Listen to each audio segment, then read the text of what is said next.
8.15 광복절 민족 정기를 다시 생각합니다. 윤석열 대통령으로부터 아버님으로 불렸다던 이종찬 광복회장이 단단히 화가 나셨습니다. 윤석열 대통령이 참석하는 8.15 광복절 경축 기념식에 불참하겠다고 합니다. 광복회뿐만 아니라 항일 독립 선열 선양단체연합 향단연도 불참하고 민족문제연구소와 함께 용산 효창공원에서 별도의 광복절 행사를 개최할 계획입니다. 1945년 8월 15일 광복 이후 정부의 8.15 기념식에 광복회 등 독립운동 단체들이 이처럼 반발하고 항의하고 직접 행동하는 초유의 사태가 벌어지고 있습니다.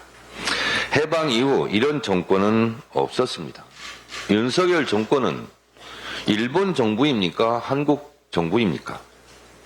강제징용, 위안부 문제, 독도, 영유권, 사도광산 등 윤석열 정부가 보여준 친일 행각이 도를 넘은 지 한참이지만 이번 독립기념관장 임명과 관련 극도의 분노가 폭발한 것입니다. 일본의 역사 왜곡에 발맞춰 윤석열 정권도 일본과 한통속이 되어 짝짝꿍하고 있는 겁니까? 독립운동 정신을 선양해야 할 독립기념관장이 오히려 독립운동 정신을 훼손하려 한다는 것이 이종찬 광복회장을 분노케 한 것입니다.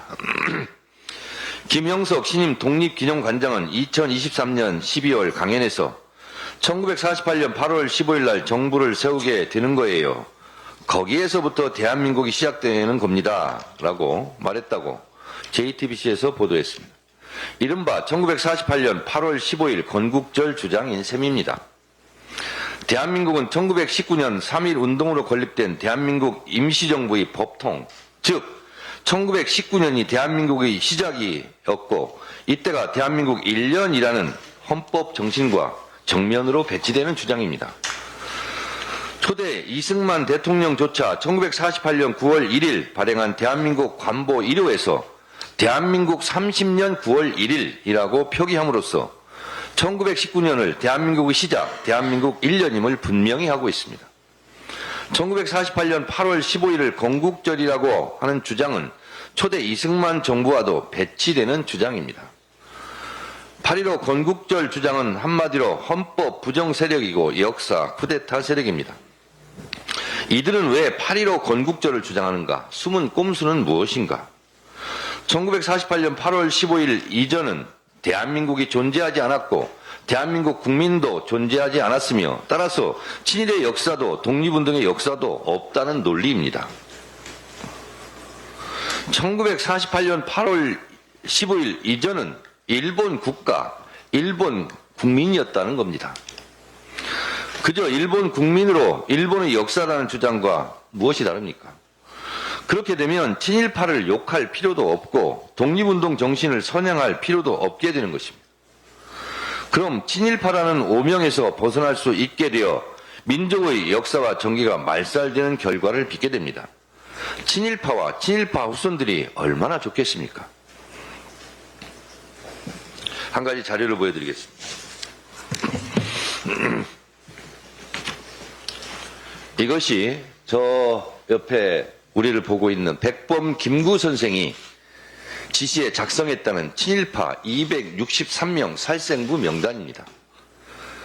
제 주장이 아닙니다. 중앙일보 소속 월간중앙이 2001년 8월 특종 대발굴로 보도한 기사입니다. 여기에 보면 조선일보, 동아일보 창업주 방응모, 김성수도 포함되어 있습니다.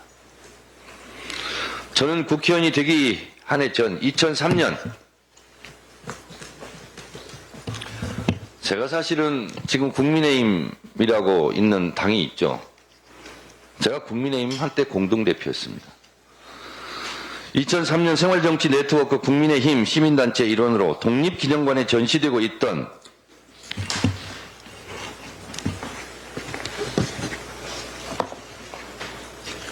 조선일보 친일 윤전기를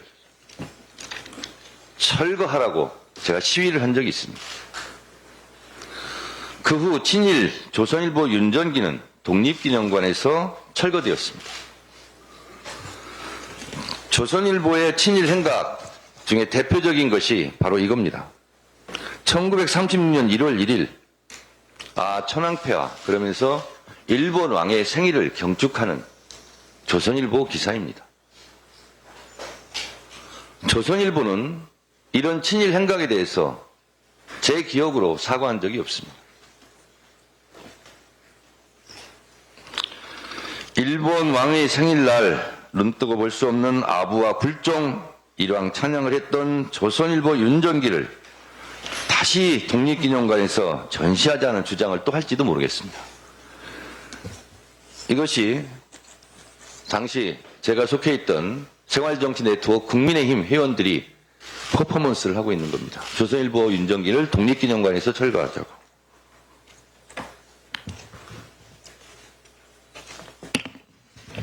이것도 그 한 장면이고요. 그래서 결국 조선일보는 윤정기는 독립기념관에서 이렇게 해체되고 철거된 적이 있습니다. 역사를 잊은 민족에게 미래는 없다고 했습니다.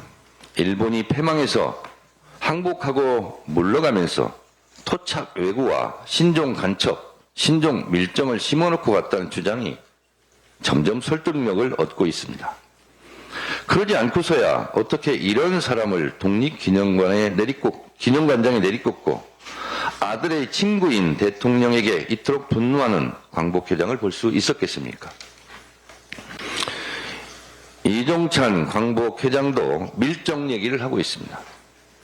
아직도 일본 심부름이나 하고 있고 일본 중흥을 위해 암약하고 있는 일본 밀정이 있다면 이를 발본색원하는 8.15 광복절 기념식이 되었으면 좋겠습니다. 우리가 사는 오늘은 독립운동 소녀들이 그토록 열망하던 내일입니다. 진정한 광복, 민족 정기를 다시 생각하는 8.15 광복절이 되었으면 좋겠습니다. 우리가 올림픽이 있었던 프랑스를 똘레랑스 관용의 나라라고 합니다. 그 이유는 나치 부역자들에 대한 철저한 척결이 있었고 그리고 프랑스 국민들이 이제 됐다. 그만 용서하고 관용을 베풀자. 그래서 관용의 나라가 되었습니다. 프랑스는 2년 6개월에 걸친 나치에 부역했던 민족 반역자들에게 민족 반역자에게는 공소시효가 필요 없다 하면서 공소시효를 없앴습니다. 그리고 부역한 언론인부터 철저하게 숙청, 척결함으로써 오늘의 프랑스를 만들었습니다. 우리는 반민특위가 좌절되면서 단 한 명도 처벌하지 못한 부끄러운 역사를 가지고 있습니다.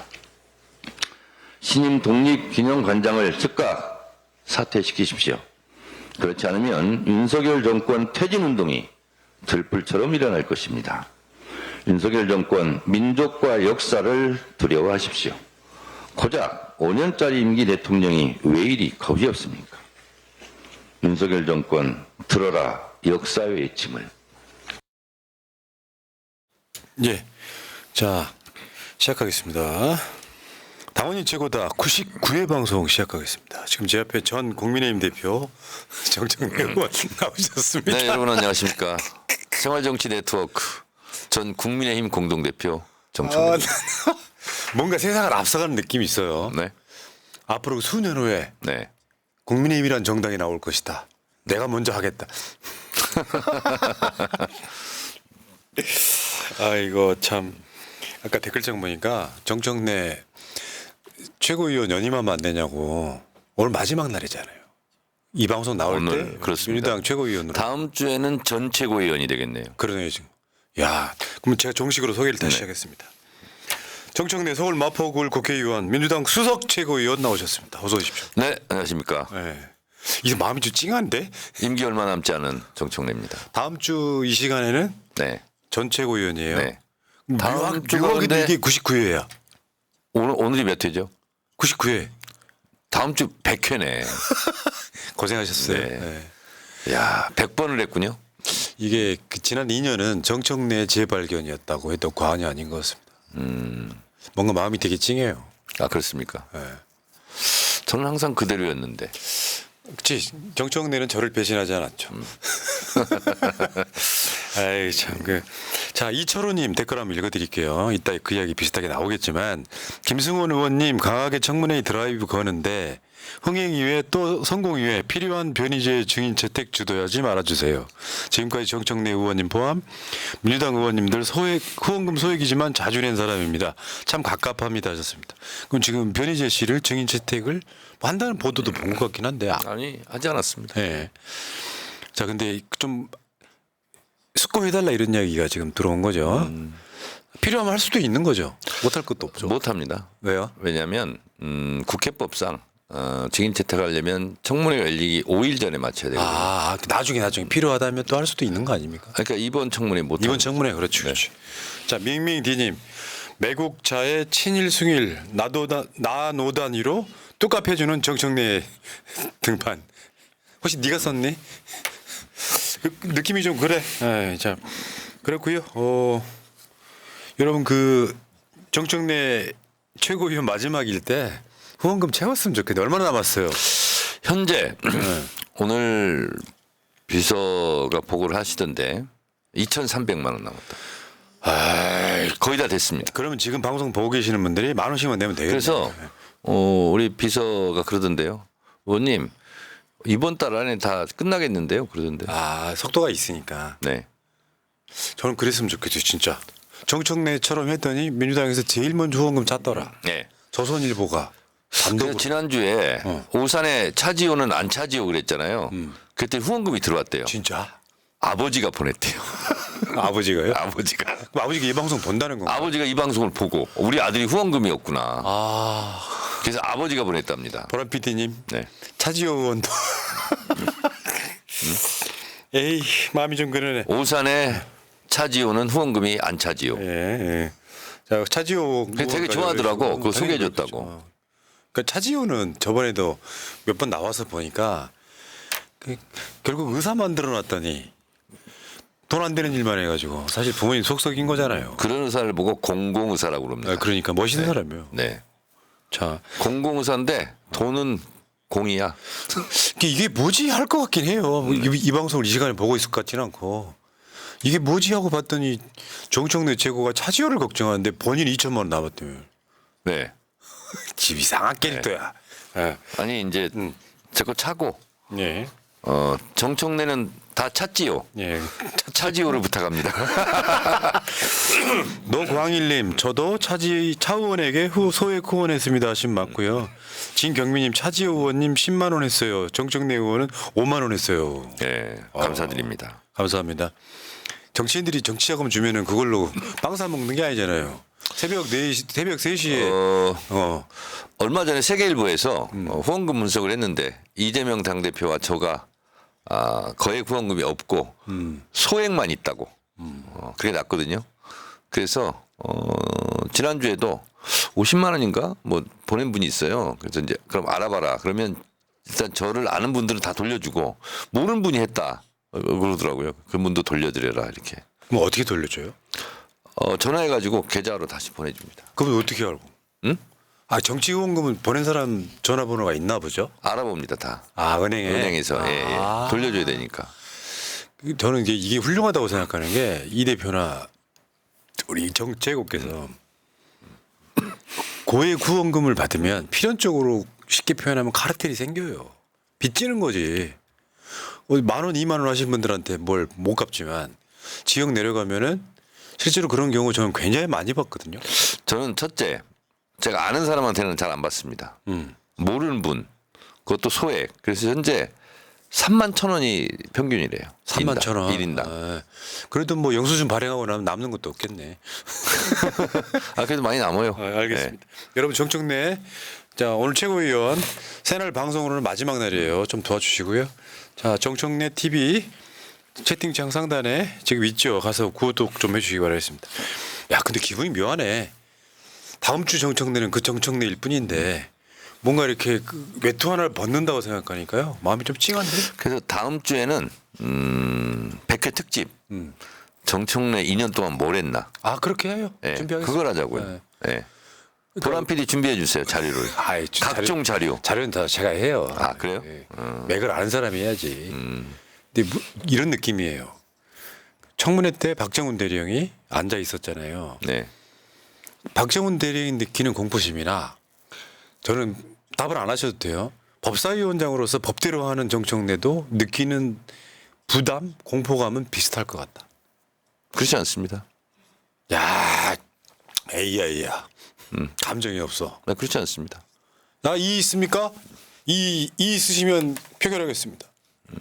그러니까 법대로 안 하면 공포심이 생길 수 있어요. 법을 안 지키니까. 그렇지. 근데 법대로 하면 법이 다 해결해 주니까. 그렇습니다. 알겠습니다. 자, 오늘 최고위원회의에서 79주년 광복절 기념식 취소된 관련한 네. 초유의 사태가 났어요. 네네. 근데 정청래는 친일 청산의 이 정치적 역사가 있잖아요. 본인이 보면 한심하잖아요. 네네. 한심한 정도가 아니라 이건 뭐 진짜로 대한민국이 그 이번에 신원식이가 그 안보실장 됐잖아요. 네네. 근데 일제 관련한 그것에 대해서 어쩔 수 없었다고 했던 신원식도 친일파예요. 그 제가 이제 안티조선 했지 않습니까? 노사모 하면서 조화세라고 있었어요. 조선일보 없는 아름다운 세상이라는 시민단체에 있었는데 사실은 그때 조선일보의 친일 행적 이런 거는 굉장히 그 조화세나 노사모에서 운동을 많이 했었거든요. 근데 그거를 잠시 잊고 있었다가 독립기념관장 문제가 생기면서 그때 생각이 또 나더라고요. 특히 독립기념관에 조선일보 윤정기가 있다는 얘기를 들었어요. 그래서 2003년 제가 국회의원 되기 1년 전이죠. 3.1절 날 아이고. 그 독립기념관으로 우리 노사모 회원들 조화세 회원들이 가서 그 큰 포크레인 기중기 있잖아요. 거기에다가 친일 조선일보 윤정기 철거하라고 프랜카드 걸고 실제로 퍼포먼스를 했는데 그 영향이 굉장히 컸어요. 그래서 결국은 독립기념관에서 회의를 하고 조선일보 윤정기를 독립기념관에서 빼냈죠. 아니 조선일보가 독립과 뭔 상관이 있다고 거기에 가 있어요. 그러니까요. 그런데 지금 현 독립기념관장 같은 사람들이 이제 활동을 시작하면은 그런 경우가 또 생길 거 아니에요. 그럴 수 있습니다. 네. 그래서 그때 실제로 가서 퍼포먼스를 하고 조선일보 윤정기 앞에 가서도 시위도 하고 이렇게 했었는데 그 생각이 나더라고요. 그리고 오늘 제가 아까 모두 발언이 새날에서 방송을 했지만 2001년도 월간중앙 특종 대발굴을 통해서 백범 김구 선생의 지시로 작성된 263명 친일파 살생부 그것이 보도가 됐거든요. 거기에 이제 조선일보, 방응모, 동아일보, 김성수도 이제 포함이 돼 있었던 거죠. 그러니까 백범 김구 선생이 추려서 263명 살생부를 작성했지 않겠습니까? 근데 우리는 한 명도 척결하지 못했죠. 아유, 그게 아마 역사에 지금 천추의 한으로 남아서 그렇습니다. 윤석열이 대통령이 된 거예요. 그러니까 프랑스 같은 경우는 우리는 36년간 일제 지배를 받았잖아요. 프랑스는 2년 6개월 정도입니다. 35년으로 정정된 지가 맞지. 벌써 몇십 년 됐습니다. 만으로 35년. 35년도 며칠 모자라 사실은. 34년 10개월. 하여튼 그거 제가 원래 주장했던 건데 36년은 아니다. 35년이다. 막 이렇게 말이 헛나왔습니다. 그래서 실제로 2년 6개월밖에 안 되지만 10,000명 이상 실제로 척결했습니다. 죽였어요. 근데 제일 먼저 척결했던 것이 언론사 간부들입니다. 왜냐하면 더 영향이 컸으니까. 그런 면에서 백범 김구 선생도 조선일보, 동아일보 창업주를 살생부 명단에 올렸던 것 같아요.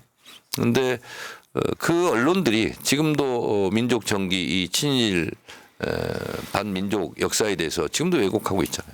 근데 저는요 윤석열 최근에 하는 거 보면은 저는 이걸로 탄핵될 것 같습니다. 왜냐하면 민족의 영린을 건드리는 거 이거 굉장히 보통 문제 아니거든요. 근데 저게 일본과의 관계에서 어쩔 수 없는 게 수줍게 말한 게 이명박의 직원족이잖아요. 근데 이렇게 노골적으로 하는 거는 저는 처음 보거든요. 그러니까요. 제가 엊그저께도 그렇게 얘기했어요. 보통 독재 정권도 국민에게 눈치도 살피고 잘하는 척이라도 하려고 그랬다. 이렇게 대놓고 하는 경우는 난 처음 봤다.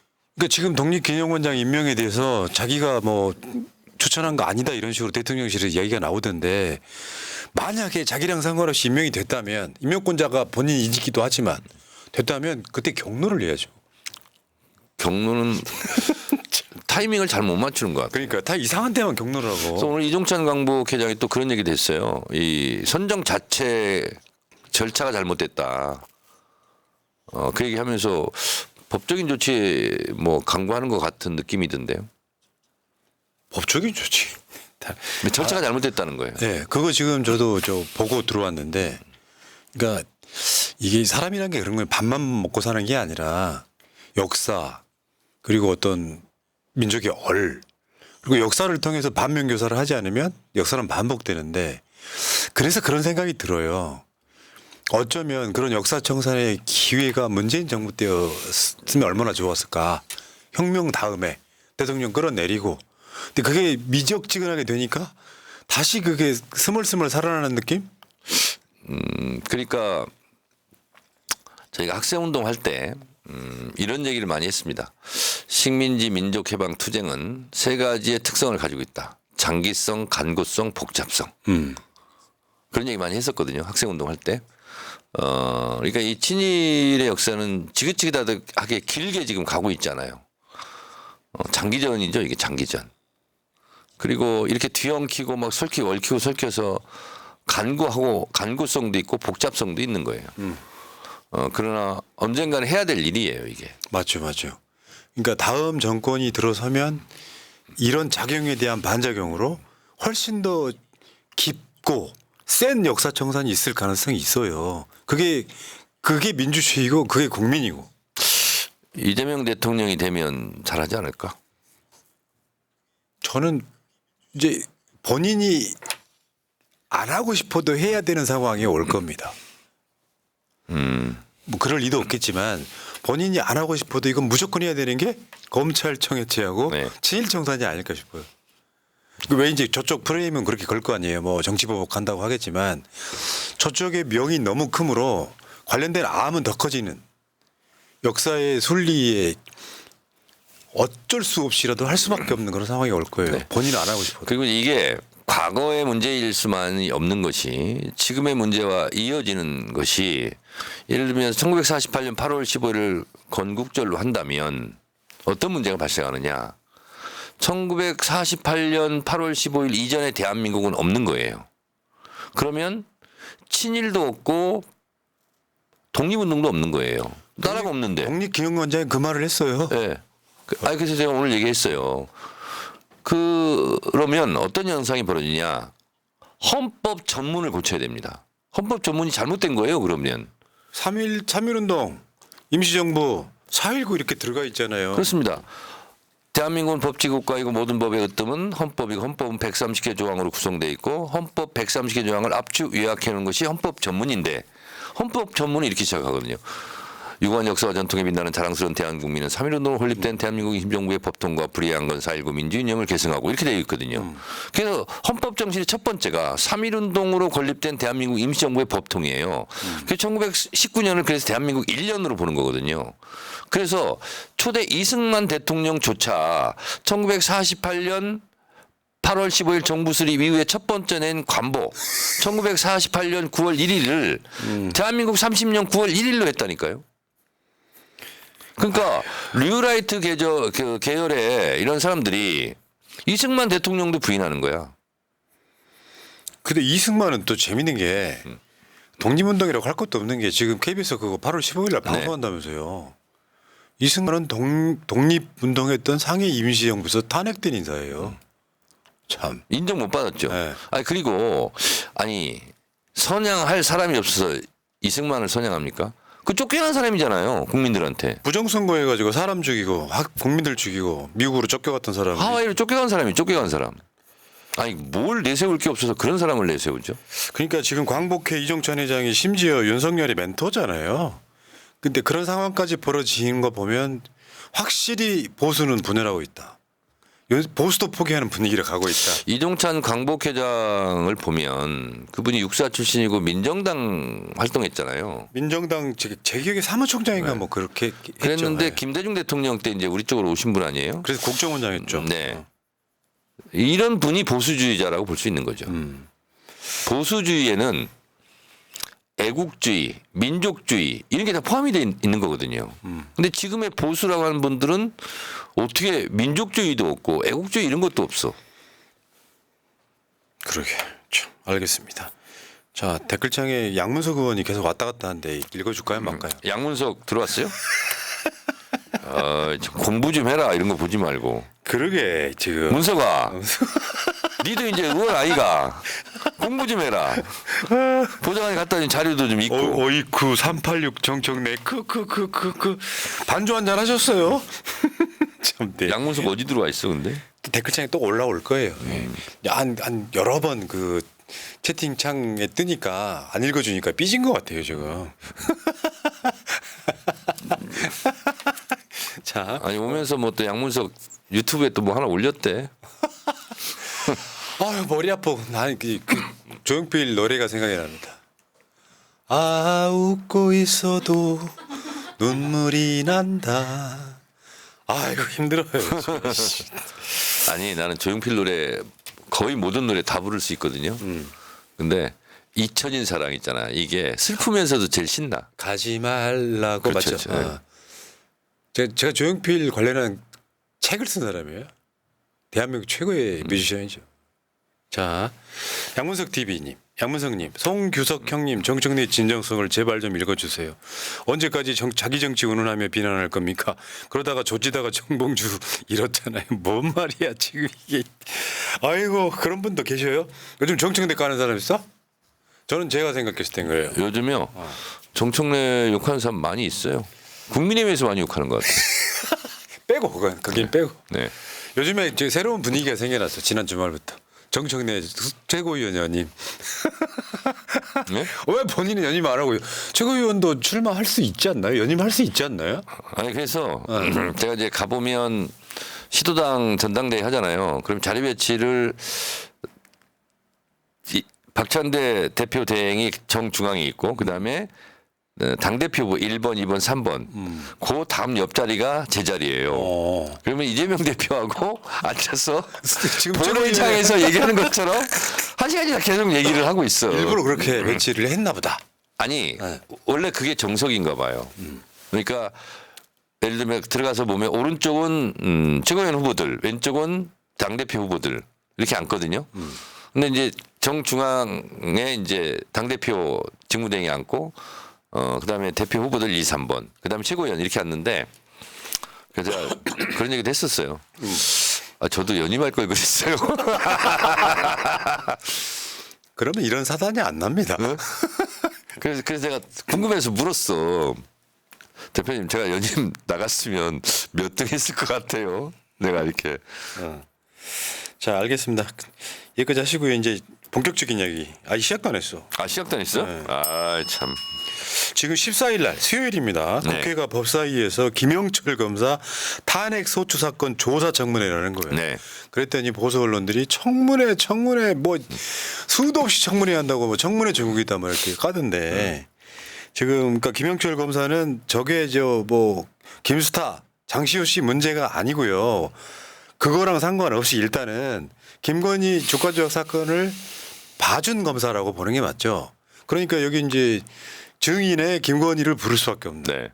그것도 있고 코바나 컨텐츠도 있고 그다음에 아크로비스타 전세 문제도 포함돼 있고 물론 장시호하고도 이제 포함이 돼 있고 등등이 포함되어 있습니다. 그리고 자꾸 청문회 그러는데 국회법에 보면 청문회를 많이 할 수밖에 없어요. 중요한 사건에 대해서 중요한 안건에 대해서는 청문회를 열 수 있다 이렇게 돼 있죠. 65조 1항에. 그리고 58조 6항에 재정법과 정부개정 법률안은 청문회 또는 공청회를 열어야 한다 이렇게 돼 있어요. 그래서 국회법도 모르면서 욕하지 마세요. 그러니까 법대로 하는데 법대로 하는데. 지키라고 있는 법 아니야. 그러면 저를 조중동 이런 데 저를 욕하고 싶으면 왜 법대로 하냐. 안 법대로 해라 이렇게 얘기를 하세요 차라리. 참 뭐 거기다가 이걸로 끝이 아니에요 또. 박상용 검사, 엄희준 검사, 강백신 검사 청문회도 예정돼 있습니다. 네. 그러니까 어떻게 보면 지난주가 더운 날씨여서 법사위가 좀 휴가 느낌이 있었고요. 한 주는 준비 기간이었어요. 그러니까 쉬지도 못했네. 네. 이번 저도 계속 뉴스타파 죄수와 검사 그 2시간 20분짜리예요. 그거 다 봐야 되고 죄수와 검사 책도 봐야 되고 준비를 많이 합니다. 그러니까 자 일단 댓글창 하나 읽어드려요. 아름다운 세상님. 그래서 봉주님은 왜 그랬대요? 새날은 책임지고 말해 주셔야죠. 지금 희희낙낙할 때가 아니잖아요. 당원들이 열불났는데. 이 전에 있던 시사방송에서 길게 말씀드렸습니다. 가서 꼭 한번 보시기 바랍니다. 자, 근데 문제는 지금 딱 이 타이밍에 새로운 검찰총장 후보자를 지명했어요. 네. 이름이 이제 우리는 이렇게 별명을 불렀어. 신프렌드십. 근데 이 사람은 수사 부서에 있던 사람이 아니라 소위 말하면 기획통이라고. 그러니까 무슨 뭐 중앙지검장 이런 거 해서 수사를 했던 사람이 아니라 행정 업무를 주로 했던 네. 것 같습니다. 법무부에도 근무하고. 근데 이 김주현 민정수석하고 저 이 심우정 지명자하고 검찰국에 근무를 했더만요. 법무부에서 위아래 관계인 거예요. 사실 언론에는 많이 회자되지는 않았던 검사죠. 그런데 또 이 심우정은 윤석열과도 같이 근무했던 인연이 있어요. 서울중앙지검장 시절에 형사부장인가 뭘 했다는 보도는 본 적이 있습니다. 그러니까 제가 봤을 때는 김주현 민정수석이 사실은 데려온 픽업한 느낌이 좀 나요. 근데 네. 저희가 이제 인사청문회도 또 해야 되거든요. 법사위에서. 근데 저는 뭐 잘 모르는 검사인데 어쨌든 심대평 전 지사의 아드님이다. 이런 얘기는 알고 있었어요. 여러 가지를 또 조사를 하고 준비를 해봐야 되겠죠. 그러니까 이런 상황들이 벌어졌는데 이제 우리들 생각은 뭐냐면 윤석열을 지키기 위해서 윤석열 김건희 부부를 가운데 놓고 검사로 삥 둘러싸는 느낌이에요. 그러니까 이게 뭐 공정한 수사 이런 게 아니라 어떻게 보면 제가 봤을 땐 탄핵에 대비하는 느낌도 있습니다. 솔직히 밖으로 내색은 안 하겠지만 본인들도 얼마나 떨리겠어요. 오늘 JTBC 단독 기사 보니까 대통령 핸드폰, 개인 핸드폰 통신 내역 확보했다고만요. 법원이 영장을 발부해가지고. 그러니까 이게 경고한 것 같아서 이렇게 저렇게 계속해서 흔들립니다. 그렇습니다. 네. 그 뚝이 무너지는 거는요. 뭐 거대한 흐름이 있어서 그런 게 아니라 그 쥐구멍 같은 거 하나만 있어도 뚝이 다 무너지게 되기 때문에. 그걸 제일 앞장서 있는 게 법사위가 하는 것들이죠. 법사위에서 계속 때리고 있는 거죠 지금. 그러면서 오늘 JTBC 보면서 왔는데 이것도 사상 초유예요. 현직 대통령 통신 내역을 확보한 것은. 그러면 그다음에 이어지는 기사가 그 윤석열 대통령 개인 핸드폰으로 전화한 거 있지 않습니까? 그 사람들 다 줄줄이 다 소환할 것 같다고 공수처에서. 근데 다행입니다 지금. 이게 3번 기각되고 이번에 발부된 거라는 거예요. 이게 어떤 일이 어떻게 벌어질지 모르는 거고 뭔가 터질 것만 같은 그런 느낌적인 느낌. 그러니까 아까 광복회 얘기도 했지만 여기저기서 크고 작게 계속 균열이 나고 있는 거예요. 그러니까 윤석열 정권의 이러한 여러 가지 뭐 부정 비리라든가 이런 것들이 참 물방울처럼 자꾸 물방울들이 모여드는 느낌. 그렇죠. 그럼 나중에 그게 바다가 됩니다. 그렇죠. 그러니까 사실 이런 거죠. 윤석열이 난 보수 대통령이야 하면서 민족 정기를 세우기 위해서 친일파 청산을 하겠다 하면 사실 어떻게 보면 보수를 지키는 게 될 수 있거든요. 근데 각 분야에서 소위 저지뢰를 막 해놓으니까 수습이 안 되는 상태에서 검찰총장은 내 말 잘 들을 사람. 그러니까 점점 인사라는 것이 오늘도 보니까 아니 경호처 처장 뭐 이 사람을 국방부 장관으로 내보내고 국방부 장관을 다시 안보실장으로 앉히고 안보실장 했던 사람을 또 외교안보 특보 이걸 하고 아니 뭐냐고 이게. 저게 뭐야 진짜. 저 신원식이가 뭐라 그랬냐면요. 이완용은 어쩔 수 없었다. 근데 국가안보실장이에요. 그러면 나중에 이완용 같은 자가 또 나오면 어쩔 수 없었다고 또 하겠네. 그러니까 아유씨. 국가 안보라고 그랬잖아요. 국가 안보가 안 보이는 거지. 말이 안 되는 정권이. 솔직히 말씀드려요. 정치 오래 하셨잖아요. 이런 정권 보신 적 있어요? 처음이에요. 우리가 이명박 욕하고 박근혜 욕했는데 이런 정권은 아니었거든요. 이보다 더 나쁜 정권이 없었어요. 그러니까 전두환 정권보다 더 잔인하고 이명박 정권보다 더 비열하고 박근혜 정권보다 더 무능하다. 이 말이 딱 맞는 말이에요. 야, 갖출 걸 다 갖췄어요. 정말 대단한 정권 나왔어요. 야, 근데 여기다가 또 하나 또 있어요. 하나 더 얹었어. 그 권익위 간부 사망한 사건이요. 네, 왜 전두환 때도요. 그 박정철 열사 뭐 탁하고 치니 역하고 죽었다 같은 걸로 무너졌잖아요. 결국에는. 예, 그렇습니다. 근데 이 사건은 김건희 덮어주려다가 권익위 국장이 사망한 사건이에요. 스스로 목숨을 끊었단 말이에요. 자, 생각해 보면 박근혜 정권 같은 경우도 세월호가 침몰하면서 박근혜 정권도 침몰했다는 거 아니에요. 시작이 보통 그렇게 보고 있잖아요. 전두환 정권은 박종철 열사 탁친이 역하고 죽으면서 전두환 정권도 죽어가기 시작한 것처럼 저는 윤석열 정권은 김건희 때문에 몰락하고 있는 것 같아요. 결국 궁극적으로 보면. 그리고 맞죠. 다른 사건보다도 김건희 이런 부분은 굉장히 관심도 크고 국민들이 다 알게 되잖아요. 이거 상식적인 거고. 그리고 그거를 자기 부인 덮어주자고 계속 특검 거부권 행사하고 이거는 대통령 거부권이 있다 손 치더라도 이걸 보고 내재적 한계론이라고 그러더라고요. 하면 안 된다고. 이해충돌이잖아요. 이렇게 코너로 올린 정권이 있었나요? 그러니까 처음 보는 것 같아요. 전두환 정권 때도 이순자 뭐 그때도 말이 많았어요. 육사위의 여사 뭐 이런 거 얘기 많았잖아요. 그런데 이순자 여사를 뭐 검찰 수사해야 된다 이런 주장은 없었던 것 같은데. 그러니까 설사 이제 부인이 아니래도 뭐 아들들이나 측근들 관련한 거는 다 수사하잖아요. 아 그러니까요. 제가 좀 아재개가 하나 해도 되겠어요? 뭐 허락받고 하세요. 그렇다고 윤석열 대통령이 부인을 부인할 수도 없고. 오랜만에 정청에 다운 소리.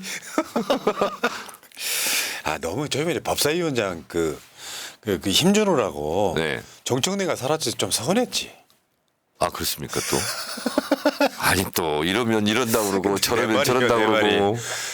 그 조용필 노래 다 안 신다면서요. 네. 아까 그거 그거를 찾지 그 부분만 불러주세요. 어떤 거?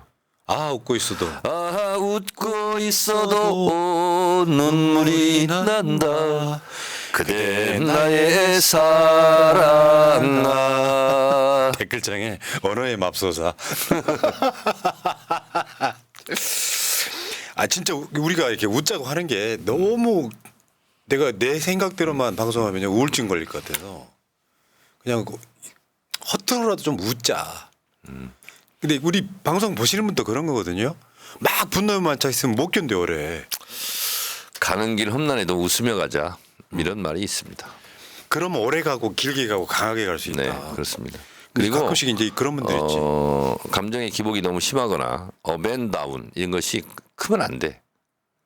그래서 그러려니 하고 가는 경우도 있어야 되고. 근데 우리 저 선비 같은 분들은 이제 그런 얘기 하시잖아요. 니들이 웃고 있을 때냐. 우리는 웃고 싶어서 웃겠어요.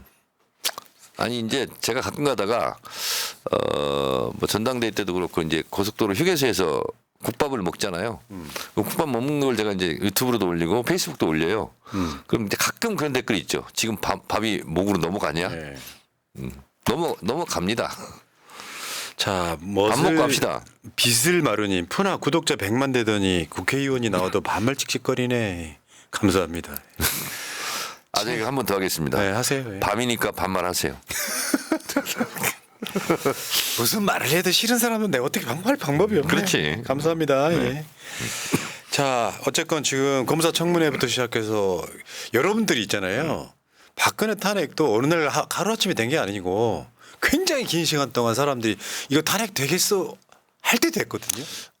그러니까 저도 이제 초창기부터 박근혜 탄핵 촛불 때 계속 참여했고 그랬는데 하면서도 탄핵하자 하면서 정말 탄핵되겠어? 라고 하면서 그냥 한 거거든요. 그러니까 됐어. 그리고 독립운동가들도요. 독립운동을 하지만 독립되겠어 하지만 결국은 독립이 됐잖아요. 근데 가장 웃긴 코미디 같은 일은 8월 16일부터 독립운동하는 사람들 있잖아.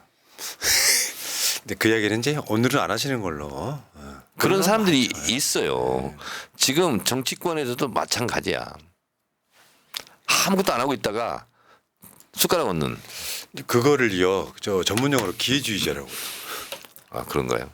그러니까 엄청 싸울 때는 안 싸우다가 네. 나중에 맨 앞에서 완장차는 사람들. 네. 그 기회주의자죠. 네. 8월 16일부터 독립운동하는 사람들. 근데 그건 좀 심했지 저기 문재인 정부 때 소위 말하면 극문들이 그랬지. 아무것도 안 하고 있다. 아, 예전에 노무현 대통령 당선되고 나서 노사모 가입한 사람 엄청 많았어.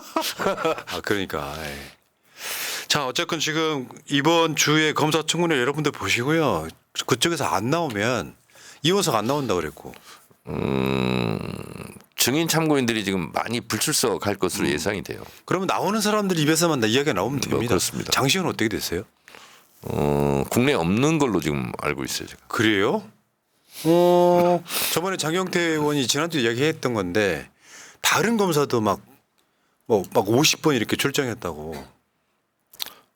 청문회 때 이제 할 얘기니까 말을 좀 아끼긴 할 텐데 예. 어쨌든 출정은 제가 또 출정을 당해봤지 않습니까? 근데 이제 서울구치소로 먼저 이제 가요. 그러면 이제 검사가 수사를 해야 되니까 부르거든요. 그걸 보고 검취라고 그럽니다. 검취. 그리고 이제 법정에 나가는 것을 출정 이렇게 얘기하는데 그냥 통상 출정이라고 얘기를 해요. 출정을 하게 되면 이제 어쨌든 죄수복을 입고 있지 않습니까? 수의를 입고 수갑을 찹니다. 이제 수갑을 구치소 안에서 수정이라고 그래요. 수정 탁 차고 오랏줄로 묶습니다. 이게 몸을. 그리고 가는 거거든요. 흰 고무신 신고. 그래서 실제로 검사 취조를 받거나 재판하거나 이렇게 보통 그럴 때 가는 거예요. 많이 안 갑니다. 근데 할 일 없이 막 수십 번을 부른다는 것은 뭔가 있는 거예요. 그치. 네, 뭔가 있는 거예요. 그 뭔가가 뭔지 수요일로 한번 따져보겠습니다. 나는 동의하지는 않지만 데이트 썰 뭐 이런 게 있어가지고 내가 혼냈어요. 뭐 검사가 그랬겠냐. 하여튼 여러 가지로 무엇했는지. 그러니까 나와서 그냥 조사를 안 할 테니까 하고 싶은 거 해라, 전화 통화해라, 뭐 이렇게 했을 수도 있다는 이야기잖아요. 근데 그 자체가 이제 예를 들면 수사에 협조하는 예를 들어서 지금 이런 게 있거든요. 이제 조만간 또 유동규가 고소한 사건 때문에 경찰서를 일단 먼저 가야 되는데 유동규는 보람 PD까지 뭐 네, 맞아요. 보람 PD까지 지금 했다고 아니 보람 우리는 PD가 우리는 아무것도 한 게 없고 보람 PD가 시켜서 했거든요. 아, 그래서 보람 PD는 뭐 기계만 만졌는데. 그러니까 아니 그게 아니라 사실은 모든 방송은 PD 책임인데 보람 PD는 쉽게 표현하면 새끼 PD고 이 방송 프로그램 PD는 저잖아요. 왕 근데 걔들은 PD. 나를 사회자라고만 생각을 하는 거예요. 같이 고소당했는데 문제는 그 이야기 하려고 그런 게 아니라 처음에 문재인 정부 때는 유동규가 대장동 사업자들한테 돈 뇌물 받은 걸로 구속이 됐었어요. 근데 유동규가 풀려나면서 나는 그 돈 내가 쓴 게 아니다. 이재명 측에 전달했다라고 주장하면서 유동규는 지금 거리를 활보하고 있거든요. 그런데 그때 우리가 고소고발 당한 주장은 네가 썼잖아. 그래서 여러 가지 이제 복잡한 여러 가지 혐의들이 있는데 그러면 유동규가 여러분들 기억하실지 모르겠지만 저는 생생하게 기억이 납니다. 변호사 없이 유동규가 출정을 해요. 아까 지금 이거랑 똑같은 거예요. 출정을 하고 그 유동규가 어느 날 갑자기 이게 바뀌어요. 진술이 바뀌어. 그러다가 결국 유동규는 사실 최근에 민주당 국회의원들이 고소고발했는데 유동규를 뇌물 받은 혐의로 기소도 안 했어. 뭐 이런 상황이에요. 출정이라는 게 여러분들 보시기에 진짜 필요해가지고 뭐 검사실로 부르는 것만의 문제가 아니라 거기서 뭐가 일어나는지 아무도 모르는 거죠. 그거를 검찰들이 좀 있어 보이는 용어로 플리바게닝 이렇게 이야기하는데 그건 그냥 미국식 플리바게닝하고 완전 다른 거예요. 형법의 그 불법입니다. 한국은 채택하고 있지도 않아요. 제가 이제 법사위원장 하면서 법을 많이 공부하게 되지 않습니까? 형법을 쭉 보니까 별건 수사 다 불법이고요. 폴리바게닝, 플리아. 전 분리로 알고 있습니다. 예. 하여튼 폴리. 하여튼 다 불법이에요. 형법 다 위반입니다. 알겠습니다. 자, 어쨌건 지금 또 이번 주 검사청문회 하면 또 새날 방송 실명 숫자 엄청 줄어들겠네. 경쟁자. 네. 원님 근데 제가 가끔씩 이제 좀 말 편하게 하느라고 뭐 청내야 이렇게 반말하지는 않잖아요. 해도 돼요. 아니 그런 차원이 아니라. 아니 근데 나보다 형님인데. 아니 근데 나보고 청래옹이라고 부르는 사람도 많아. 그건 친근한 패야. 저한테도 그래? 푸나옹이라고 하는 사람이 있어요. 아 그래? 문제는 도대체 이제 몇 살짜리들이 그러는 거야? 왜 있잖아요. 그 친형하고 동네 집에서 말 꼬박꼬박 올리는 건 거리감 느껴. 청래옹 어디가? 뭐 이런 댓글도 그렇지. 많아. 형 밥 먹었어? 이렇게 하는 거거든. 아니 요즘 진짜 웃긴 댓글 진짜 웃기더라고. 뭐라고 하냐면 첫 마디가 뭐냐면 정청래 의원님 사모님 죄송해요. 그다음 뭔 말인가 그랬더니 제가 정청래 의원님을 사랑하게 됐어요. 에이. 아니 그런 댓글이 심심치 않게 많아요. 아니 저는 남자인데도요. 사랑하게 됐어요. 근데 그 쓴 사람이 나는 남자일 가능성이 높다고 봐. 그렇군요. 예, 알겠습니다. 자, 민갑식님 감사드리고요. 윙크님, 의원님 법무부 예산 반토막 내주세요. 그러면 특활비로 검사들한테 돈지랄 못할 것이고 사람한테 충성하는 검사들이 줄어들지 않겠어요 하셨습니다. 근데 그 법사위 소관 아니죠? 이건 기재부 소관 아니에요? 특활비요? 아니 법사위입니다. 특활비를 배정하는 걸요? 아니 다 법사위에서 예결산. 배정도 하고 예결산도 아니, 하고. 배정은 지금 올라오는데 우리가 이제 깎고 뭐 이렇게 하는 건 뭐 하는 해주세요. 거죠. 그렇게 하겠습니다. 약속하셨어요. 네. 공약하신 겁니다. 네. 예, 여기까지. 자, 민주당 전당대회로 한번 가보겠습니다. 아, 댓글에 청래 오빠 이렇게 쓰지 마세요 지금. 왜요? 오빠의 혐의가 굉장히 좀 오해해. 김스타? 오빠. 오빠 이거 문제됩니다. 네. 댓글에 형이라고 해주세요. 청래형. 네. 옹. 네. 옹 하지 말고 청래 형으로 해주세요. 옹해야.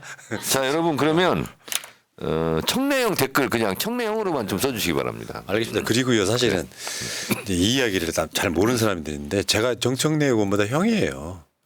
제가 1592년 임진왜란 때 태어났거든요. 아 그래요? 저는 강감찬 장군 그 살수제첩 때 저 돌 날랐어요. 졌다. 아이고 형님. 아니 어떤 사람은 뭐 청산리 전투에 자기 참가했다는 사람도 있고 저는 살수대첩 때 돌 날랐다니까요. 근데 더 대박은요. 강 쌓느라고 힘들었어요. 더 대박은 우리가 이렇게 하게 믿는 사람이 있다는 거야. 아 그래요? 진짜 오래 사셨네요. 야, 이거 그냥 우쩍을 합시다. 예. 뭐 웃고 있을 때인지 아닌지 모르겠는데. 자, 다음 주제로 가겠습니다. 자, 지금 민주당 전당대회가 서울만 남겨두고 있어요. 아, 을지문덕이 살수대첩이라네요. 강감찬 장군은 기주대첩이구나. 죄송합니다. 나는 정청래 의원 이야기가 안 들어와가지고 네. 뭔 내용인지 모르고 있는데 맞네. 저는 기주대첩. BC 108년 한사군 설치할 때 그거 제가 아세요? 나무 날랐어요. 강감찬 장군의 역사적 기록을 보면 네. 보통 역사적 인물에 대해서 못생겼다고 안 하잖아요. 강감찬은 진짜 못생겼다고 나옵니다. 아 그래요? 근데 그 역할을 최수정이 했어요. 그래서 안 믿지 다 그러니까. 안 믿지. 자, 알겠습니다. 어우, 다음 진행하기 겁나게 힘드네. 여기까지. 오늘 재밌다. 자, 민주당 전당대회로 갈 텐데, 야, 벌써 2년이 지났고, 여러분들 기억들 하시겠지만, 정청래 최고 당선됐을 때 그 당시에 논란거리는 제가 봤을 때 고민정 의원이었죠. 기억나세요? 다 까먹었지만. 그때 그랬었나요? 그때 이재명 대표가 전당대회 끝나는 날 고민정 대표를 오라고 해. 기자들 앞에, 네. 기자들 앞에. 다 친명이다 이렇게. 맞아요. 알아주던 기억이. 맞아요. 예. 끝나자마자. 그리고 그때 나왔던 사람들 중에 고영인, 성갑석, 또 누가 있었더라? 윤영찬. 윤영찬. 이분들은 싹 떨어지셨고 나중에 성갑석 의원을 지명직 최고로 올렸는데 또 이상해. 나는 그때 그 정청래 최고한테 전화하던 성갑석이 좀 잊혀지지가 않는데 그 내막은 뭐 깊이 얘기하지 얘기할 필요는 맙시다. 없고요. 네. 그러니까 지금 그리고 또 2년이 지나가지고 최고위원 일주일도 안 남긴 네. 새날 방송 출연은 최고위원으로 마지막인 방송 소회. 소회. 지금 선거 기간이니까 2년 전 선거 기간 동안 저희가 잘 주목을 안 하셨을 수도 있는데 실제로 후보들끼리 그렇게 서로 걱정하면서 서로 위해주면서 속마음은 어떻더라도 그렇게 했던 전당대회가 처음이었습니다. 그리고 저는 실제로 박찬대 의원 막 찍어주라고 그러고 박찬대는 또 정청래 찍어주라고 그러고 서영규는 뭐 장경태 찍어주라고 예를 들면 이런 거 있잖아요. 이렇게 사이좋게 선거운동을 했던 그리고 서로 시기하거나 질투하거나 미워하거나 그러지 않았던 후보들끼리 관계가 그랬던 최고위원이었던 것 같고 그리고 2년 지나고 나서도 제가 박찬대 원내대표한테도 몇 번 얘기했어요. 나는 당신이 참 좋았는데 더 좋아졌다. 근데 그러기 쉽지 않아요. 정치하면서. 왜냐하면 매일 선택과 결정을 해야 되거든요. 판단을 해야 되고 그 판단이 항상 같을 수가 없잖아요. 그래서 국회의원끼리는 친해질 수가 없는 구조적 한계가 있습니다. 나는 이렇게 생각하는데 아무리 친하더라도 너는 내 반대로 생각해? 그러면 나를 공격하고 비판하는 선택과 결정을 할 수가 있잖아요. 그래서 국회의원끼리는 친해지기 어렵습니다.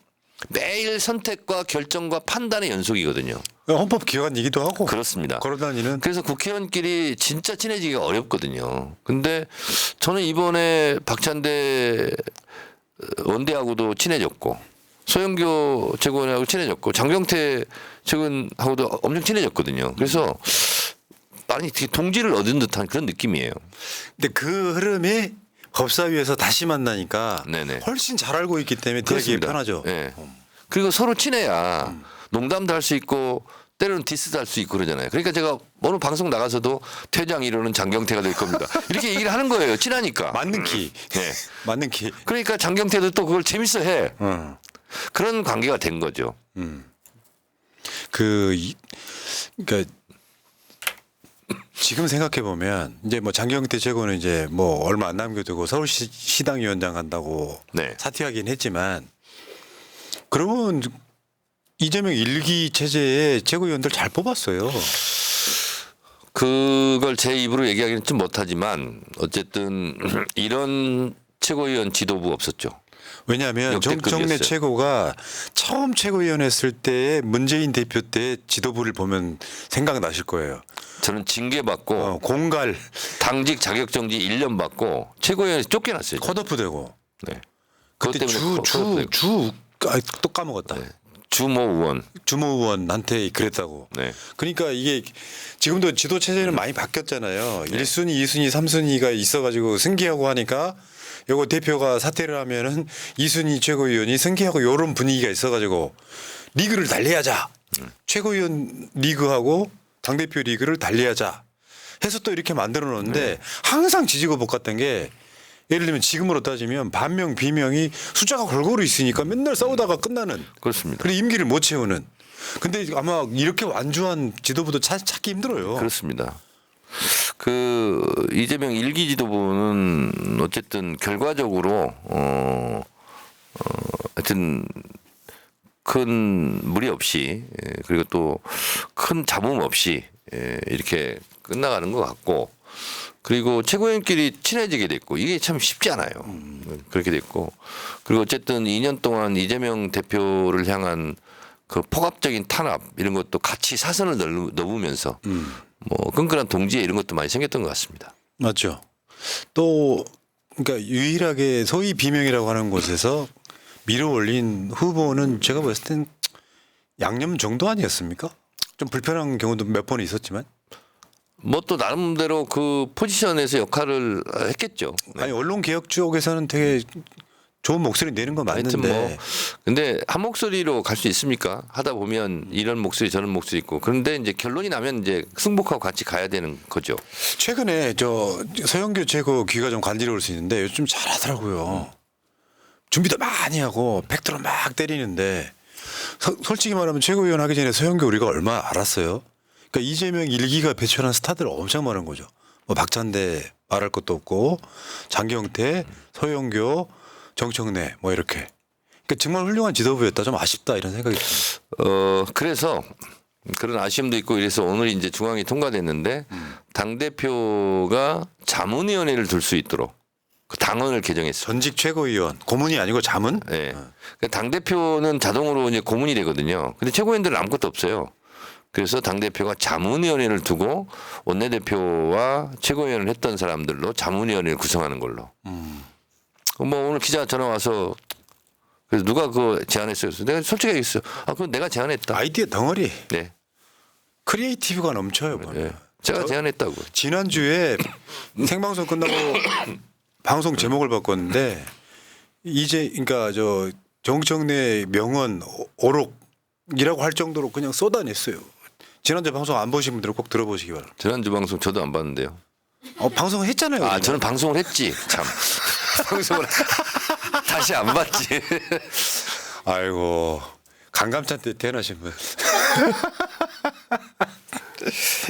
자, 그 뭐 이런 것도 있고, 근데 이재명 대표의 연임이라고 하는 것도 처음에는 되게 갑론을박이 꽤 있었고요. 그런 경우가 거의 없었기 때문에. 근데 그것도 사실은 정청래 최고의 머리에서 나온 걸로 저는 알거든요. 뭐 하여튼 이러저런 게 있었지만 제가 뭐 대표한테 솔직히 말씀드렸고 그리고 그 문을 연 건 저죠. 왜냐하면 뭐 다들 부지불식간에 이재명 대표가 이제 당 대표를 마무리하고 그러면 정청래가 당 대표 나오는 거 아니냐. 이게 이제 뭐 거의 불문율처럼 비슷하게 돼 있는데 가만히 총선 끝나고 생각해 보니까 이재명 대표가 탄압을 받으면서도 총선을 저렇게 승리를 했는데 대승을 했는데 이기 대표를 연임하면 대선 승리로 가는 길이겠다 이게. 그리고 누가 당 대표가 된들 이재명 대선 후보에 더 집중하고 관심이 많이 갈 거 아닙니까? 그래서 당 대표 아무개 당 대표와 이재명 대선 후보가 같은 날 다른 장소에서 행사를 한다면 그러게. 카메라들은 다 이재명 대선 후보로 갈 거 아니냐. 그러면 이재명 대선 후보에 대해서는 뭐 온갖 또 그거 또 비난을 많이 할 거예요. 그리고 또 당 대표에 대해서는 또 뭐라 할 거고 이게 너무 소모적이고 그럴 것 같으면 겸직이라는 제도는 없지만 겸임을 하는 게 좋겠다 이런 생각이 내가 들었어요. 총선 끝나고. 그래서 제가 어느 날 제가 말씀드렸고 결정적인 순간에 제가 그걸 공개화하겠다. 그래서 제가 공개화한 거죠. 그러니까 그러다 보니까 이제 나중에 이런 게 나올 거예요. 저는 정청래 의원이 나중에 이런 것들을 다 보답받는 날이 올 거라고 생각합니다. 당원이나 대중은 기억을 하거든요. 근데 이제 보답을 받을지 안 받을지 그건 뭐 지금 염두에는 두지 않고 있는데 저는 나중에 제가 회고록 쓸 건 많이 있을 것 같아. 그렇지, 그렇지. 비하인드 스토리. 겁나 방출 뭐 이렇게 해가지고 그러니까. 강감찬 때부터. 그러니까. 그래서 실제로 그냥 좀 과장되게 얘기한다면 나라를 구한 일이 많아요. 비하인드 스토리. 공개를 한 번도 안 했던. 그러니까 이게 결정적인 역사적 과정에서 이쪽으로 하느냐 저쪽으로 해가지고 나중에는 크게 벌어져 있거든요. 이게. 그런 거. 그런 게 실제로 2016년 17년 탄핵 과정에서도 있었고 그리고 이상하게 당에 있는 국회의원과 지도부보다 대중의 흐름을 그래서 제가 먼저 포착하는 편이에요. 맞아. 제가 칭찬 하나 드리고 싶은 거는 솔직히 말씀드리면 이재명 대표 이전에는요 정청래는 민주당 비주류였습니다. 네. 제 느낌은. 네. 그러니까 이재명 대표 자체가 비주류였으니까 정청래는 당연히 비주류였겠죠. 근데 정청래나 이재명 대표의 정신이 사실 이번 총선 통해 가지고 주류로 올라온 거거든요. 그런 대충 것 평 같습니다. 맞습니까? 그런 것 같습니다. 네. 요거는 뭐냐면은 적당히 타협하지 않고 윤석열 같은 말도 안 되는 정권과 타협하면 옛날에 사쿠라 민한당 같은 게 돼버리는 거예요. 네. 그러니까 정청래 최고가 법사위원장 맡았던 이유도 마찬가지라고 생각해요. 본인 더 법 전문가여서가 아니라 가장 확실하게 물러서지 않고 싸울 사람이 제일 중요한 길목을 지키는 거. 그게 법사위라고 생각을 해요. 오늘 유튜브 이렇게 보니까 알고리즘상 정치 일학에서 정청래 명연설 그래가지고 30몇 분 걸 일어났더라고요. 연설도 잘해. 그래서 그걸 봤어요. 그랬더니 1년 전에 저랬지.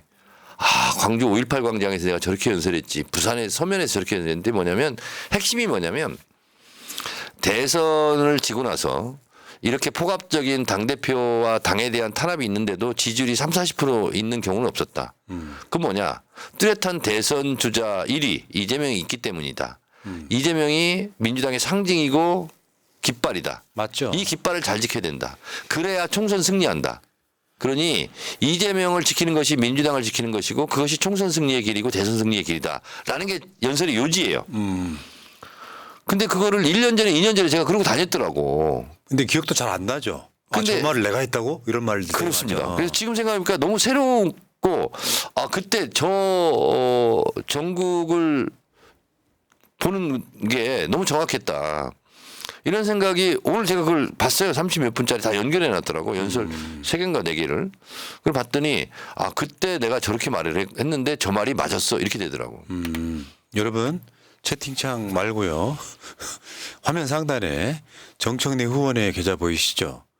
차지호도 하셨던 분 꽤 있는데 농협 301-0273-2305-71 정청래 여유 있으시면은 그게 반액 정도 반 정도 농협 301-0346-4145-51 차지호 뜬금없이 후원 폭탄을 맞는 차지호 의원 되겠습니다. 아니, 차지호는 뭐 제 계보원도 아니고 우리 친척도 아닌데 어떻게 하다 이렇게 됐는지 모르겠네. 한 번 방송 나왔다는 이유만으로. 한 번은 아니다. 그러니까 인재영입했을 때 한 번, 당선되고 한 번. 그리고 오산에 또 제가 갔었어요. 총선 때. 그러니까 이런 건 있어. 자기 잘 되는 건 없고 뭐 셀럽이라고 해서 선거하러 막 돌아다녀. 근데 그런 거를 굉장히 많이 했는데도 정청래에 계보가 없어. 나 그게 되게 화가 나더라고. 아니 화나는 게 아니고 그것도 제가 며칠 전에 생각을 해봤어요. 제가 또 의외로 생각이 많은 사람이야. 그런데 계보는 골프 같이 치고 밥 많이 먹고 술 많이 먹는다고 만들어지는 계보가 있다면 그거는 잘못된 계보야. 그렇죠. 그래서 네. 계보라기보다는 계파 활동이 아니라 정파 활동을 많이 해야 되겠다. 정치 노선이 같은 당원 주권파. 그렇지. 그러면 자연스럽게 그것이 개파 아닌 개파가 되는 거지. 그러니까 이번뿐만 아니라 새날 방송에서 영입 인재들 거의 대부분 인터뷰했잖아요. 네. 일정이 안 된 사람 한두 명 빼고 그거 나와서 지켜 세워지기 쉽지 않거든요. 네. 그리고 나서 당선된 사람들도 다 인터뷰하잖아요. 본인이. 그거 보면 좀 정청래는 보면 볼수록 진국이다. 이런 생각 들어요. 저는 진국보다도 당분간은 진검이 되겠습니다. 자, 그러면 이제 최고위원회의에서 물러나시고 이제 네. 법사위원장만 전념하실 텐데 그것도 한 이제 10개월밖에 안 남았죠, 대략. 아직 9개월, 10개월. 내년 5월? 네. 네, 내년 5월까지인 것 같습니다. 그럼 지금 이재명 대표 2기 체제는 어떻게 바뀔까요? 대략. 여러 가지 이제 과제가 있을 텐데요. 당분간 선거가 없지 않습니까? 그리고 당원 당규 개정은 많이 해놨고요. 그래서 제가 몇 차례 얘기했는데 이제 누구나 1인 1표 그걸 했으면 좋겠고요. 그다음에 또 하나 디테일한 거지만 당원 주권 시대에 맞는 당원 당규 개정을 할 게 또 하나 있어요. 뭐냐면 당 대표 고리 시에 대표 대행은 수석 최고위원이 하는 게 맞습니다. 그렇죠. 본인 이야기라서 못하고. 제 얘기라서 제가 못했습니다. 그러니까 다음 최고위원은 네. 당대표 권한대행은 수석 최고가 해라. 네, 전당대회에서 뽑힌 사람이 대행을 하는 게 맞습니다. 왜냐하면 한참 이상했죠 그게. 원내대표는 의원들이 뽑은 거잖아요. 전당대회와 무관한 거거든요. 근데 당대표는 전당대회를 통해서 뽑는 거거든요. 최고위원도 당대표도 다 전당대회를 뽑는 건데 그렇다면 1등한 최고위원이 맞는 게 맞습니다. 그렇죠. 근데 요번에 그걸 제가 바꾸고 싶었는데 제가 제 입으로 얘기하는 게 좀 껄쩍지근하고 그래서 그쵸, 그 얘기를 그쵸. 못했는데 그런 거 예를 들면 아직 미완의 과제들 이런 것들은 좀 했으면 좋겠어요. 그리고 이제 이런 얘기를 하나 되짚어보고 싶어요. 이재명 대표가 검찰에 의해서 구속되려고 했던 시점. 네. 체포동의안 관련해서. 가결 사태. 여러분 기억하시겠지만 저런 장면들이요. 우리 당원들한테는 충격이었거든요. 그래요? 예를 들면 지금 민주당에서 이탈표가 있어가지고 대표를 구속시키려고 했던 그 상황들이 있잖아요. 네네네. 그리고 나서 그 다음에 이재명 대표 사퇴를 끊임없이 정용하던 사람들. 네. 사실은 그 사람들 거의 대부분은 총선 때 떨어졌거든요. 네, 그렇습니다. 그게 역사의 어마어마한 진전이란 말이에요. 누구 좋으라고 어. 이재명 사퇴는 없습니다. 저게 이제 정청래 최고가 아니었다면 난 저렇게 못했을 거라고 보거든요. 아니, 누군가는 했겠죠. 또 아니 제 위치에 뭐냐면 있었으면. 정청래라고 하는 사람이 어쩔 때는 그 당시 민주당 주류들한테는 저 미친놈 아니야? 그런 소리 들었을 법해요. 왜냐하면 저 사람들 입장에서는 적당하게 윤석열 정권과 타협해가지고 이재명 구속시키면은 좀 색깔이 이상한 사람이 와서 민주당 공천 이상하게 하면은 총선에 지금 100석도 못 얻었다고 봐요. 그러니까 이걸 주도하면서 계속 화살 맞는 사람. 그러니까 흔들림 없이 빈틈을 보이지 않고 그냥 가야 되거든요.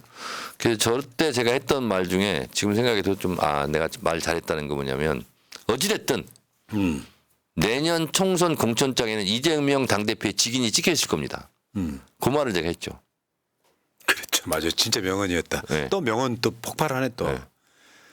근데 그때 이제 이재명 대표가 뭐 흔들리고 그러면 뭐 물러나고 비대위로 가야 되는 거 아니야 뭐 별 얘기가 다 나왔을 때 됐고 내년 총선 공천장에는 이재명 당대표의 직인이 찍혀 있을 겁니다. 근데 그 얘기를 뉴스공장에 나가서 제가 했는데 다른 말이 뭐 필요 있어요. 그걸 그냥 정리를 네. 한 거지. 그러니까 최근에 당원들이 이제 여러 가지로 이렇게 막 지금 열받아 하고 이러는 것 중에는 뭐가 있냐면 이 대표가 대표직을 하면서 처음에는 자기 당 사람들한테 의해서 구속될 뻔도 하고 나중에 단식하고 단식이 더 먼저였지 체포동의안보다. 네. 그리고 나서 올 초에는 테러를 당하고 목에 칼을 맞고 그렇다 보니까 어떻게 보면 이재명 대표라고 하는 사람이 당원들 입장에서는 절대 지켜야 되는 사람이 된 거예요. 그렇습니다. 그러니까 옛날에 민주당에서 잠깐 어떤 민주당스러움의 어떤 분위기랑은 좀 다른 분위기로 가고 있는 게 맞죠. 근데 그 당원들의 마음을 이해를 해줘야 된다는 거예요. 근데 이렇게 잘 됐다면 잘 된 것이 이재명 대표의 공이에요. 뭐냐면 이재명 대표의 마인드가 아니었으면 지금처럼 당원 주권 시대에 열기 어려웠습니다. 제가 아무리 주장을 한들 당대표가 생각이 없다면 못하는 거거든요. 그래서 제가 이재명 대표한테 제가 고맙다고 한번 얘기했습니다. 개인적으로. 이재명 대표 체제가 아니었으면 불가능했던 당원 당규 개정 작업이고 당원이 진짜 주인 되는 당원 주권 시대를 못 열었습니다. 이게 이제 당내 민주화로 본다면 이게 저는 가장 큰 성과라고 봐요. 이재명 1기 지도부. 그리고 또 하나는 뭐냐면 이재명 대표한테 항상 하는 얘기지만 옆에서 어렵고 힘들 때마다 김대중 대통령과의 대화를 하십시오. 제가 그 얘기를 많이 하거든요. 김대중 대통령도 얼마나 많은 고난이 있었습니까? 사형 선고까지 받았는데. 그러면서 김대중 대통령과 대화하면서 위로도 좀 받고 또 더 용기도 내고 그랬으면 좋겠다 이런 얘기를 제가 많이 했거든요. 그래서 나중에 대통령이 되고 잘 되고 나면 검찰의 이런 찝적거림 탄압 이런 것도 나중에는 그마저도 과정상의 도움이었다. 맞아. 이렇게 생각하시라. 그게 역사죠. 네. 그래서 지금 과정은 힘든 과정이지만 결과는 좋을 거다. 이렇게 얘기를 해서 우리 정치하는 사람들에게 특히 이제 탄압받고 있는 고난을 받고 있는 이런 정치인들에게는 세 가지 마음이 필요합니다. 첫째가 항심. 항상 헛된 마음을 갖지 않는 항심. 항심. 그리고 붉은 단심. 단심. 네. 일편단심할 때. 네, 단심. 그리고 그것이 응축돼서 항상 투쟁심. 투쟁심. 네. 이런 게 있어야 될 것 같아요. 그래야 일희일비하지 않고 감정의 기복이 없고 업앤다운이 없고 그냥 항심과 단심으로 묵묵하게 바다처럼 바다는 비해졌지 않잖아요. 그리고 바다가 왜 바다인지 아세요? 강물을 다 받아 안으니까. 일리 있어. 이건 유머가 아니야. 네. 일리 있어요. 바다는 왜 바다냐? 모든 강물을 받아 안으니까. 근데 어떻게 받아 안을 수 있냐? 바다가 강물보다 넓고 깊기 때문에 그렇거든요. 그래서 바다는 고요하거든요. 큰 넓은 마음으로 깊은 마음으로. 그래서 모든 강물을 다 받아안잖아요. 그래서 그런 바다 같은 마음, 바다 같은 정치인이 돼야지. 예. 그러니까 이런 건 있어 보여요. 뭐 비교하고 싶은 생각은 없는데 문재인 대통령은 뭔가 어마어마한 고난을 거쳐서 대통령이 된 게 아니잖아요. 그러니까 스토리가 별로 없는 거예요. 많지는 않아. 뭐 노무현 대통령 장례식부터 시작해서.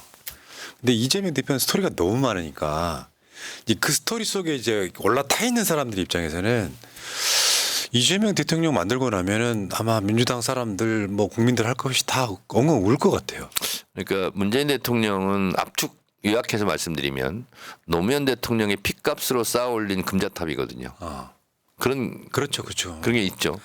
근데 이재명 대표가 대통령이 된다면 스스로 피를 뿌리면서 그걸 밟고 올라간 금자탑이겠죠. 예. 자, 근데 이재명 대표가 지금 어떻게 보면 이 과정들을 거치면서 언터처블. 사실 민주당의 유일한 대선 후보인 게 맞죠. 그러니까 좀 최근에 이제 저쪽에서 이제 김경수 뭐 사면 복권 이렇게 걸긴 하는데 큰 걱정 같은 거 사실 할 필요 없는 그냥 갈라치기 가까운 거죠. 근데 이재명 대표가 경지에 올랐어요. 그러니까 내가 그 얘기 되게 많이 들었거든요. 경지에 올랐는데 제가 웃으면서 농담으로 그랬어요. 대표님 2년 동안 대표하면서 많이 성장 발전한 거 아세요? 그랬더니 그래요? 이렇게 묻더라고요. 근데 진짜로 많이 성장 발전했어요. 당대표하면서 수많은 공격과 내후 외환이 있지 않았습니까? 그걸 극복해 나가는 과정이잖아요. 그러면서 한편으로는 이제 이 검찰 탄압을 이겨내는데 얼마나 힘들겠어요. 근데 마음은 고요하고 평정하고 너그러워졌어요. 한편으로. 철학도 한 거죠 이제. 네. 철학도 한 거죠. 득도 한 거예요. 저번에 저 생사의 고비를 넘고 나서 굉장히 많이 바뀌었다는 얘기를 지금 그때 들어봅니다. 목에 칼을 찔리고 하늘을 봤다잖아요. 내가 이러다 죽는 거야? 이런 생각도 했다잖아요. 그러면서 하늘을 봤다잖아. 하늘을. 그래서 당원들이 좀 많이 분노하고 하는 거는 또 정치인들이 이해해 주셔야 될 것 같아요. 그거 갖고 이제 한쪽에서는 이제 뭐 강성 지지층 어쩌고 하는데 저는 그런 부분은 좀 과하다 싶어도 이해 좀 해주셨으면 좋겠습니다. 당원들이 이해 안 하면 누가 이해를 하겠습니까? 그러니까 오죽하면 이러겠어? 이런 거 좀 이해해야죠. 자, 야, 뭐 다음 주 방송에 전 수석 최고위원 나오셨습니다 하면서 슬플 것 같아. 그 시계열적 분석을 하자고. 시간대별로 이렇게.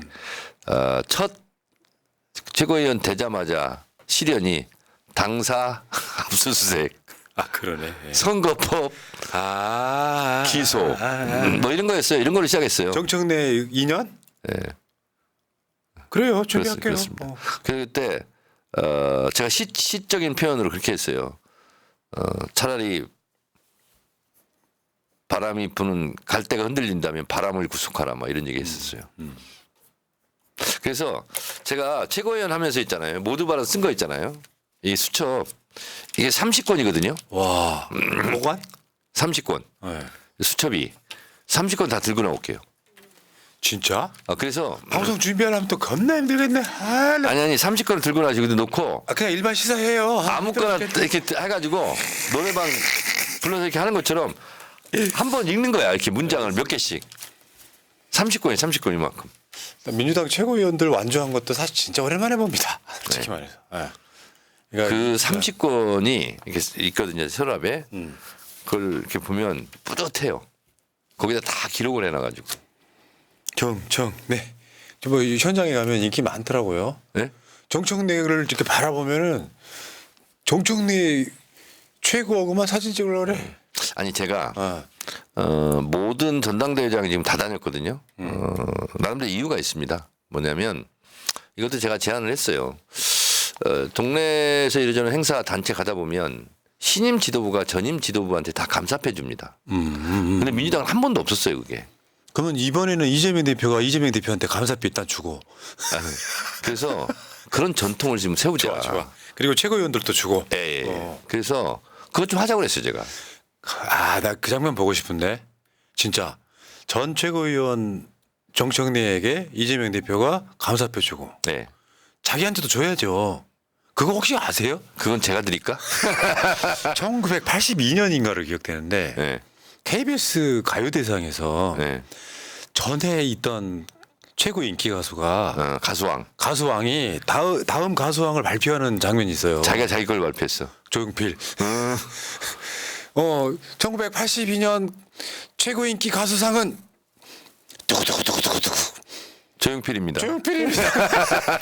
뭐 그런 장면도 한번 보고 싶네. 그래서 우리도 이제 민주당에도 그게 없었거든요. 하세요. 왜? 그래서 전임 지도부와 신임 지도부의 링크 역할을 좀 하자 이런 거고, 또 하나는 그러면 마지막 그 큰 일이 전당대회를 성공적으로 치르는 거 아니냐, 현지 지도부에서. 그럼 현장을 다 가자. 그래서 제가 제안을 했어요. 그러니까 저도 이제 다니는 거예요. 그런데 그래서 바쁘긴 한데 좀 일찍 가가지고 팬 서비스 하려고 그래요, 제가. 그래서 그동안 고마웠다고 악수도 하고 사진도 같이 찍고 사인도 하고 그렇게 하는 거예요, 일부러. 근데 경기도 대회 때 4시에 했거든요. 그 경기도당 위원장 뽑는 대회가 2시였거든. 내가 1시 반에 갔네. 2시인 줄 알고. 동네 백수네. 그래서 보통 할 시간 별로 없네. 20분 전에 가는데 2시간 반 전에 갔어요. 와, 근데 다시 또 중간에 갈 수도 없고 안 갈 수도 없고. 와, 날씨는 더운데 끝까지 다 있었어요. 그래서 끝까지. 고생하셨습니다. 끝까지 다 있었어요. 알겠습니다. 자, 여러분 이것도 역사적 장면 중에 하나가 아닐까 싶어요. 정말 훌륭하게 완주한 이 정청래 최고는 이재명 대표 고생 더 하라고 내팽개치고 혼자 그만둔답니다. 그리고 저는 법사위원장 하잖아요. 고생하셨고요. 많은 당원들이 정청래 최고한테 감사의 말씀 전하고요. 이게 이제 그 2년 많은 당원 그러니까 딱 1만이네. 그러니까 동시 접속자가. 2년 전에 당원이 최고인 당, 네. 당원이 주인인 당 만들겠다고 만들어진 방송이 네. 최고위원을 그만두는 그 주에 100회가 되는 이야. 뭔가 역사적인 느낌이죠. 네? 역사의 문짝 맞춤. 그러니까요. 역사의 안성 맞춤. 내가 이거 기획한 거 아니에요. 이렇게 돼. 한 거 아니에요, 다. 참 알겠습니다. 네. 여기까지.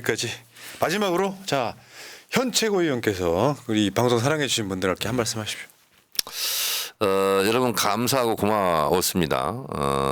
최고위원 2년 하는 동안 너무나 보람이 있었고, 특히 당원이 주인되는 정당을 제가 10수년 전부터 부르짖었는데 이재명 대표 체제 덕분에 8분 응선은 넘었다고 생각을 합니다.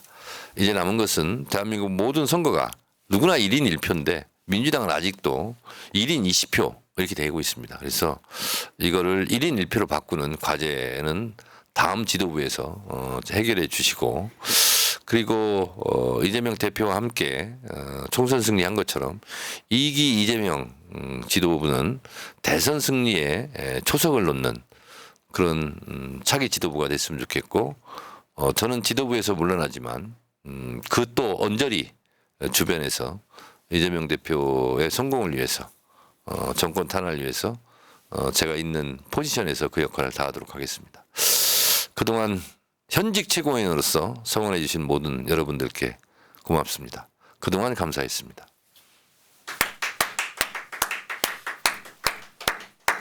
사람 울리고 그래요, 사람이. 참. 자, 밍밍디님, 임명직까지 갑벽이었던 이재명 지도부 1기. 저 80살 민주당 전당대회 때도 라떼는 말이야 2022년 그 대선 끝나고 한 전당대회였는데 말이야 하면서 행복한 추억 발휘할 듯. 크크크.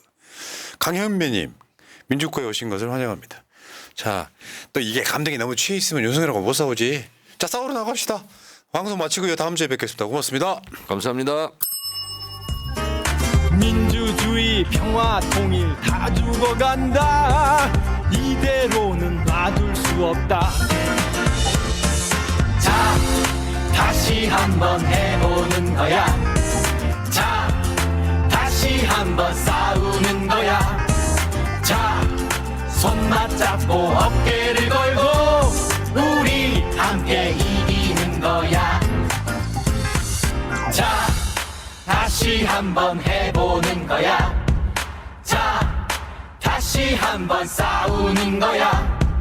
자, 손 맞잡고 어깨를 걸고 우리 함께 이기는 거야. 자, 다시 한번 해보는 거야. 자, 다시 다시 한번 싸우는 거야. 자, 손 맞잡고 어깨를 걸고 우리 함께 이기는 거야.